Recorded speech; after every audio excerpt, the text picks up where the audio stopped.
Hello, boys and girls. Lord Hawkeye here again, and, well, it happened. Trump won. What was my reaction to it?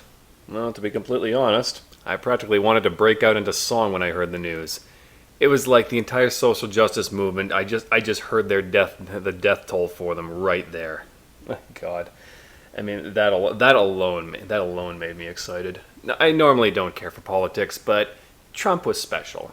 Let's not deny it. He was such a huge departure from the norm that you have to at least be somewhat curious.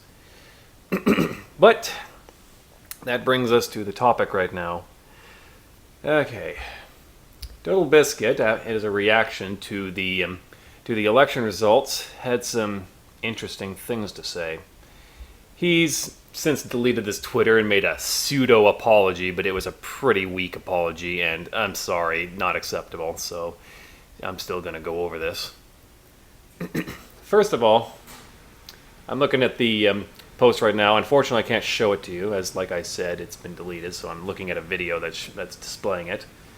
It goes, "As adorable as it is that some people think I'm overreacting, go tell that to the millions of people, myself included, who have been put at serious risk because you elected a candidate who has explicitly said he will repeal the one piece of legislation that prevents health insurance companies from dropping people on a whim. How selfish of me it is to be a bit concerned about my ability to continue living, get the treatments I need, to best take the small but real chance that I actually survive the next 2 years and don't succumb to this disease." Okay, multiple problems here. Okay, first of all, he's actually said he's not going to get rid of the part that says that says they can't exclude you for pre-existing conditions. So that's a little iffy. Second of all, the part of Obamacare that says that you can't refuse to give someone insurance due to pre-existing conditions, that's inevitably going to get dropped anyway, TB. You know why? Because it's not sustainable. You can't have insurance where you wait until the disaster happens and then buy it. That's like wanting to buy house insurance when your house is on fire. You're basically asking them to run a business where you give them money and then they give you back even more money. That's not possible. As someone who runs a business yourself, this should not come as a shock to you. So it wouldn't matter who got elected. That's going to get canceled anyway, because inevitably the insurance companies are going to collapse. And then nobody gets insurance. I fail to see how that helps you in any way. Secondly, no, insurance companies cannot just drop you on a whim. That would be called breach of contract, and they could be taken to court for that. And if an insurance company is doing that and getting away with it, that ain't the free market's fault, people, because who was it who gave themselves a monopoly on courts and police? Who was it? Oh yeah, it was the government. So yeah, cut the nonsense about the evil free market. And no, they can't drop you on a whim. Michael Moore lied. Get it? He lied. He does that a lot, you may notice, if you actually do some research on him. And thirdly, this is the really worst part about this rant, is that Totalbiscuit is a very famous YouTuber who makes a six-figure salary quite easily, works from home. It's a pretty nice gig he's got there. People all over the world would give anything to have that. And who is it who pays for these insurance that he's getting? Oh yeah, it's us working stiffs who aren't making six figures and are struggling, and who now are dealing with hugely inflated premiums to pay for all this stuff. So, rich guy complaining he's not getting free stuff at the expense of poorer guys. If I had to sum this post up in 2 words, that's an easy one. Champagne socialism. That's what this is. This is what really pisses me off about socialists. It's that they're always good whenever they're defending the welfare, whatever they're defending what aspect of the welfare state they love. They're always all, "Where's your empathy? Don't you have a heart?" Where's my empathy? Where the hell is your empathy for all the people who have to work overtime to pay your bills? Where's your empathy for them, huh? Unbelievable. And also, Hillary Clinton, the woman you supported, She was all set to declare war on Russia. So so I'd ask you that, TB. Where is your empathy for all the people who would have been shipped off to that war and to get their heads blown off? I mean, you've got options here. They would have had none.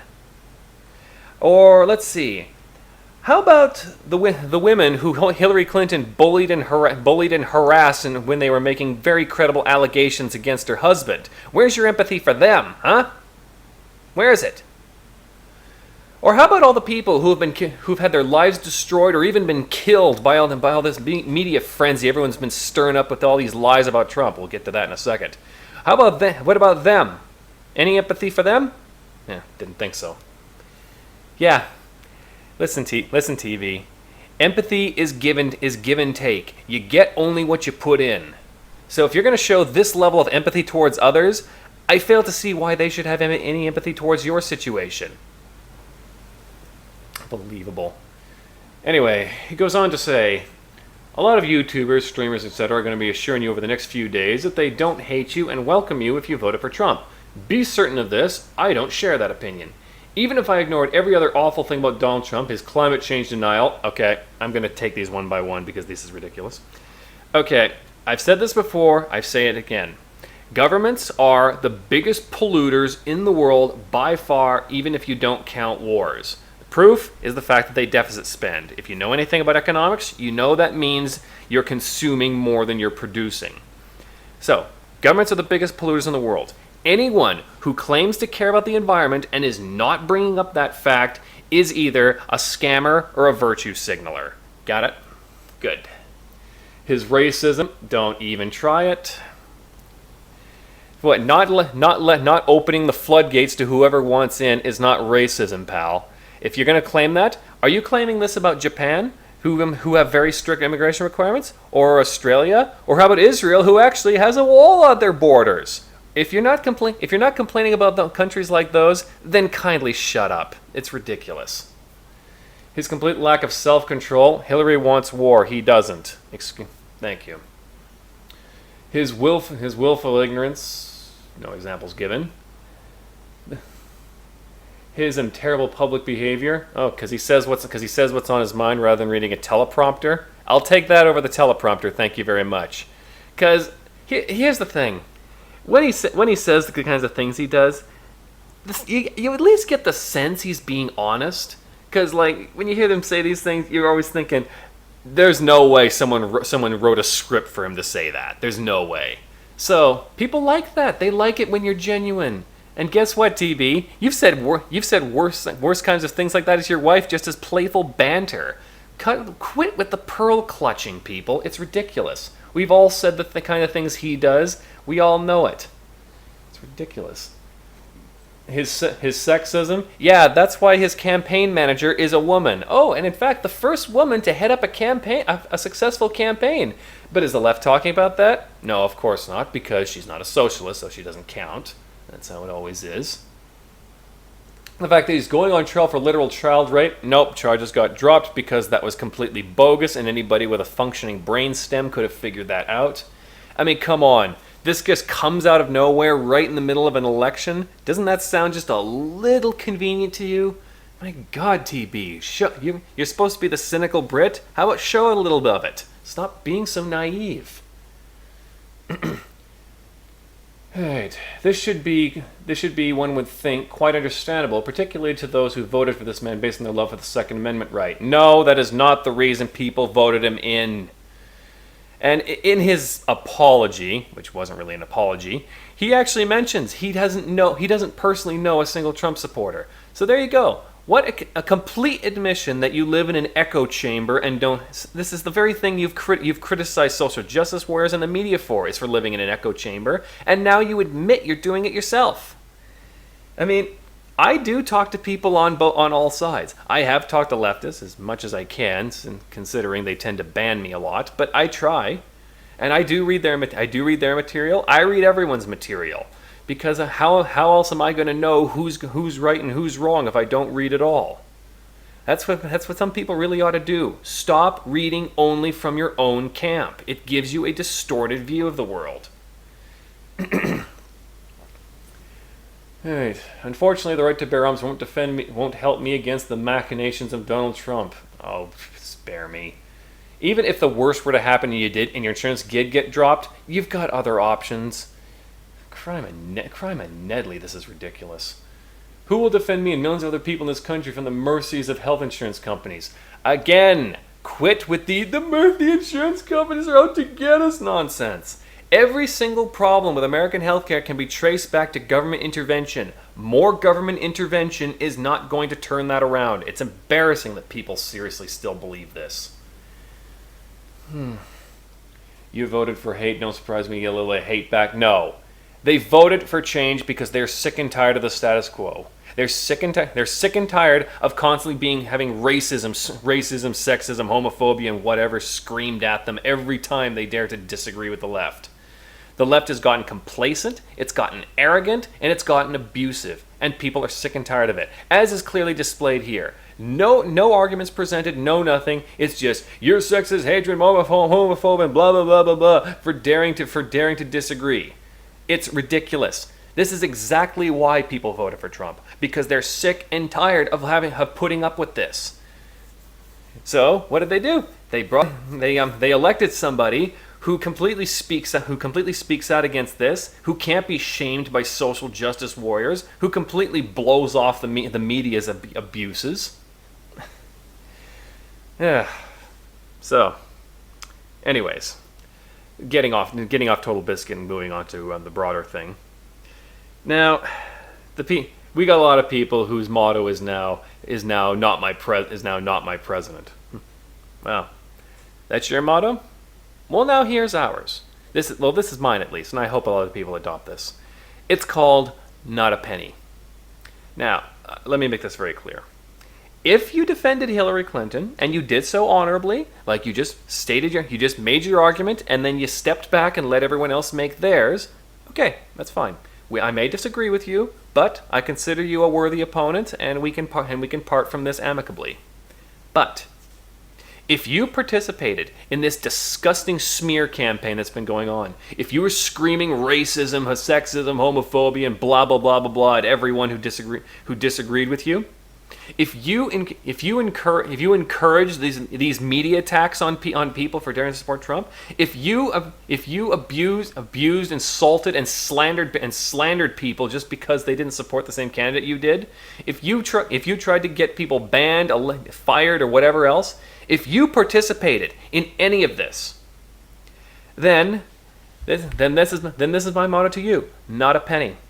I have unsubscribed from Totalbiscuit. I will never let him see another penny from me in any shape or form. And I would suggest other people do this too. Every celebrity who participated in this, do not buy their music, do not watch their movies, do not have anything to do with them, because there needs to be consequences for this kind of behavior. It is unacceptable, completely unacceptable. So, make a hashtag of that, I say. Spread the word. Not a penny. Not a penny to everybody who participated in this despicable behavior, because it was so beyond the pale. I mean, come on. False rape allegations were made. That is way, way, way beyond what should ever be considered acceptable in public discourse. You want to participate in public discourse? You state your case, and then you step back, shut up, and let the next person state their case. That's how it's done, nothing else. You don't bring all these phony allegations onto people just to discredit them. That's ridiculous. And shame on Totalbiscuit for engaging in it, especially after Gamergate. I don't know how he ended up falling into this. I mean, the guy sided with Gamergate. So he knows that the media are a bunch of lying scumbags, and now he's basing his opinion on Donald Trump completely off their word and their word alone. I mean, the media are liars, Totalbiscuit. Did that information just fall out of your head? Holy crap. Unbelievable. Well, that's my piece on this. So I want everyone listening to this who would like to put a stop to all this nonsense, I suggest you go through your subscriptions and Google search anything they've said about the election, and if they participate in these smear campaigns, I suggest you I suggest you unsubscribe from them. Don't give them anything, because they're not worthy of your attention if this is really the level of contempt they have for you. This is something a lot of people in the public sphere need to understand. You need your audience far more than they need you, so don't disrespect them, ever, if you fancy keeping a job. So, spread the word. Not a penny to those who participate in the smear campaign. Those who supported Hillary honorably, they're okay. Don't go after them about it. So, that's all I have to say about that. Until next time, be aware.